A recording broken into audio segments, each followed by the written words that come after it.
ఓం గం గణపతయే నమ, ఓం శ్రీ మాత్రే నమ, ఓం గురుభ్యం నమ, ఓం శ్రీ మహాసరస్వత్యై నమో నమ. ఇప్పుడు మనం కుజగ్రహం మార్పు అంటే వృషభ రాశి నుంచి మిథున రాశిలోకి మారుతున్నాడు. ఇలా మారడం వల్ల 12 రాశుల మీద 12 రాశుల వారికి ఫలితాలు ఎలా ఉండబోతాయో తెలుసుకుందాం. ముందుగా కుజుడు ఎప్పుడు మారుతున్నాడు? 3వ తారీఖున ఆగస్టు 3 నుంచి ఆయన వృషభ రాశి నుంచి మిథున రాశిలోకి మారుతున్నాడు. ఆయన ఎప్పటి వరకు ఉంటాడు? 17th సెప్టెంబర్ 2026 వరకు ఉంటాడు. అంటే 45 రోజుల పాటు కుజుడు మిథున రాశిలో ఉంటాడు. అంటే మేషరాశి నుంచి మీనరాశి వారి వరకు కూడా ఏం ఫలితాలు ఇస్తాడు? కొన్ని రాశుల వారికి ఏమో చెడు ఫలితాలు, కొన్ని రాశుల వారికి శుభ ఫలితాలు ఇస్తాడు. అన్ని రాశుల గురించి తెలుసుకుందామని మనం. ఇది ఏ ఒక్క రాశిని వదలద్దు, అన్ని రాశుల వారికి తెలుసుకుందాం. అన్ని రాశుల వారికి తెలుసుకోవాలనిపిస్తుంది కదా, అనుకుంటాం కదా మనం. సరే, కుజుడు వలన మనం తెలుసుకుందామండి. కుంభరాశి వారికి పంచమ స్థానంలో కుజుడు ఉన్నాడు. పంచమ స్థానంలో కుజుడు ఉన్నాడంటే పిల్లల వలన ఇబ్బంది కలుగుతుంది కదా అంటారు. నిజంగా కరెక్టేనండి. కుజుడు మీ రాశికి మంచివాడు కాదు, కానీ మీ రాశి 3వ ఇంటి వాడు అయ్యాడు. 3వ ఇంటి వాడు 5వ ఇంట్లో ఉండడం వలన సరే వార్తా సేకరణలో మీరు నిష్ణాతులు అవడం, ప్రజ్ఞావంతులు అవడం, పైగా మీరు తలపెట్టిన పనులు పర్ఫెక్ట్గా జరగడము, పైగా ధైర్యం అధికంగా ఉండడము, పనులందు పట్టుదల పెరగడము, మీ తమ్ముళ్ళకి మంచి ధైర్యం ఇవ్వడము, ఎలక్ట్రానిక్స్ రంగంలో బాగా విజయం సాధించడము బాగుంటుంది. పంచమ స్థానంలో ఉన్నాడంటే మీ సంతానం చూడడం కోసం, మీ అబ్బాయిలను చూడడం కోసం విదేశీ పర్యటన ఉంటుంది. అంతా ఉండే అమ్మాయిలు కూడా. రీజన్ ఏంటి అంటే మిథున రాశిలో పంచమ స్థానం అయింది కదా, మిథున రాశిలో కుజుడు ఉండడము అంటే ఖచ్చితంగా విదేశీ పర్యటన. మిథున రాశిలో కుజుడు ఉన్నాడంటే విదేశీ పర్యటన. ఆయన ఏ నక్షత్రంలో ఉన్నా మంచిదే, కానీ రాహు నక్షత్రంలో ఉండడం వల్ల తప్పకుండా విదేశాలు వెళ్ళడానికి అవకాశాలు ఉంటాయి. మరి పంచమ స్థానం అంటే ఏంటి? సంతానం. కుజుడు కాబట్టి మగపిల్లలు అంటే మీ పిల్లల్ని చూడడానికి విదేశాలు వెళ్తారనడంలో సమస్య ఏమాత్రం అతిశయోక్తి లేదు. సో అదొక అదృష్టం అండి. అంతేకాకుండా మీరు స్టాక్ మార్కెట్లో ఉండడానికి అవకాశాలు ఎక్కువ. పైగా మీరు కొంత సందర్భాల్లో మంత్రి పదవులు రావడానికి అవకాశాలు ఉన్నాయి. అంతేకాకుండా శుభకార్యాలు కూడా చేస్తూ ఉంటారు, ధర్మకార్యాలు చేస్తూ ఉంటారు. మీ రాశికి అష్టమ స్థానానికి కూడా కుజ దృష్టి ఉంది కాబట్టి కొద్దిగా అనారోగ్య సమస్యల నుంచి కొద్దిగా బయటపడడానికి అవకాశాలు ఉంటాయి. కొంతమందికి మోకాళ్ళ నొప్పులు, పాదాల నొప్పులు ఉండడానికే అవకాశాలు ఉన్నాయి. కుంభరాశి వారికి 11వ భావాన్ని చూస్తున్నాడు కాబట్టి మీ అన్నయ్యలు కానీ ఎవరంటే వాళ్ళకి బాగుండడము, ఫ్లో ఆఫ్ మనీ ఎక్కువ ఉండడము జరుగుతుంది. అంటే ఏంటి? మీ వ్యాపారాల ద్వారా, రియల్ ఎస్టేట్ వ్యాపారాల ద్వారా ధన సంపాదన పెరుగుతుంది. ఇప్పటి వరకు మనం గోచారం గురించి తెలుసుకున్నామండి. అసలు గోచార ప్రభావం అనేది చాలా తక్కువ ఇంపాక్ట్ మన మీద ఉంటుంది. మెయిన్ ఇంపాక్ట్ ఏంటంటే జాతకాల్లో మనకు జరుగుతున్న దశలు మాత్రం పర్ఫెక్ట్గా ఉన్నాయనుకోండి, ఈ గోచారంలో వచ్చే శుభ ఫలితాలు ఉన్నాయనుకోండి, శుభ ఫలితాలు మరింత రెట్టింపు అవుతాయి. చెడు ఫలితాలు ఉన్నాయనుకోండి, కొద్దిగా చెడు ఫలితాలు ఇస్తూ ఉంటాయి. కాబట్టి జాతకాల మీద మెయిన్ ఆధారపడి ఉంటుంది. మనకు జరుగుతున్న దశలు ఏమున్నాయి, ఏ దశలు జరుగుతున్నాయి, ఎలాగా గోచార ప్రకారం మనం ఎలా ఉంటుంది, మన దశల ప్రకారం ఉద్యోగం వస్తుందా, వ్యాపారంలో డెవలప్ అవుతామా, లేకపోతే సంతానం ఉంటారా, మనకి చాలా ఉంటాయి కదా. అందుకని మన జాతకం కూడా పరిశీలించుకోవాలి. సో మీరు జాతకం పరిశీలించుకోవాలంటే మీ date of birth, time of birth, place of birth ఉండాలండి.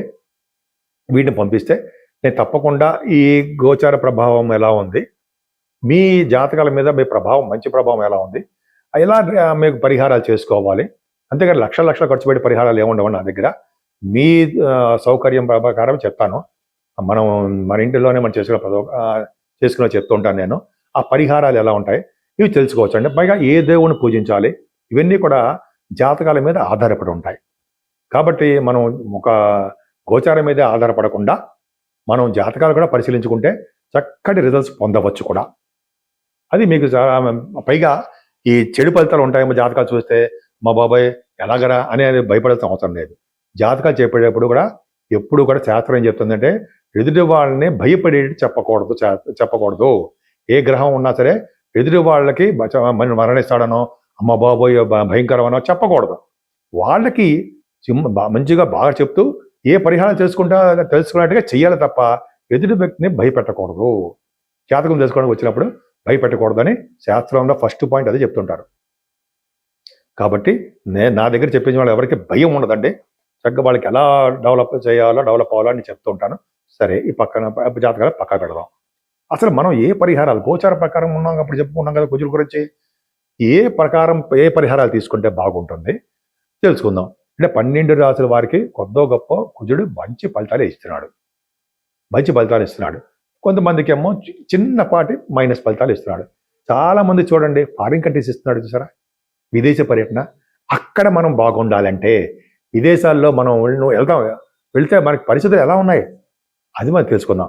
పరిస్థితులు అనుకూలించాలన్నా, చక్కటి విద్య రావాలన్నా, విదేశాలు వెళ్ళిన తర్వాత బంధువుల ఇండ్లలో కానీ స్నేహితుల ఇళ్లలో కానీ స్నేహ ప్రభావం ఎలా ఉందో తెలుసుకోవాలన్నా, అలాగే మనం అక్కడ ఉద్యోగంలో బాగా రాణిస్తామా అని తెలుసుకోవాలన్నా ఇప్పుడు మన పరిహారాలు తెలుసుకుందాం.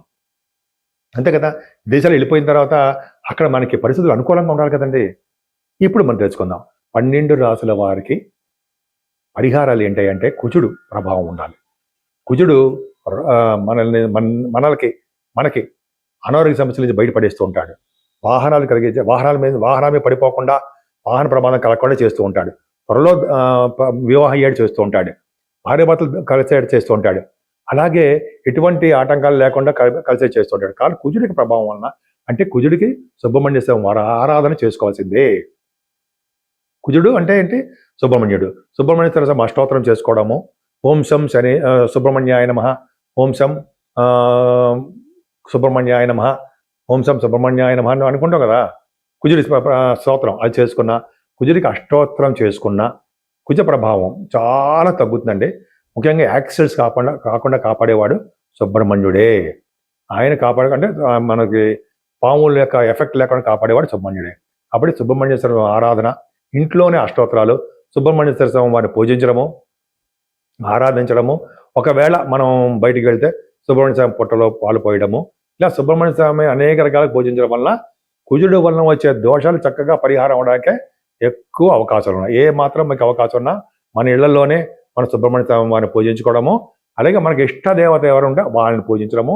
అంటే సుబ్రహ్మణ్యేశ్వర స్వామితో పాటు శివుడికి అభిషేకాలు కానీ, విష్ణు ఆరాధన కానీ, అమ్మవారిని పూజించడం వల్ల చేయడం వల్ల మరింత శుభఫలితాలు కలిగి మన జాతకం బాగా బలిష్టంగా బలంగా తయారై మనకి శుభఫలితాలే సుబ్రహ్మణ్యేశ్వర స్వామి ఇస్తాడు. సో సుబ్రహ్మణ్య స్వామి వారి యొక్క మంచి ఆశీస్సులు, ఆయన యొక్క మంచి దృష్టి, ఆయన యొక్క శుభ ఫలితాలు సుబ్రహ్మణ్య స్వామి మీకు అనుకూలంగా మీకు ఉండాలని, మీ ఇంటి మీద, మీ పరివారం మీద ఆయన శుభదృష్టి పడి ఆయన కుజుడు మంచి చేయాలని, శుభ ఫలితాలు ఇవ్వాలని, మీ కుటుంబ సభ్యులకి అందరికీ కూడా బాగుండాలని, అంటే అందరికీ బాగుండి మీకు మంచి యోగవంతంగా ఉండాలని, మంచి యోగంగా ఉండి మంచి అత్యున్నతమైన స్థాయిలో ఉంటారని సుబ్రహ్మణ్య స్వామి వారి యొక్క ఆశీస్సులు మీ మీద ఎప్పుడు ఉంటాయని కోరుకుంటూ సెలవు తీసుకుంటున్నాను.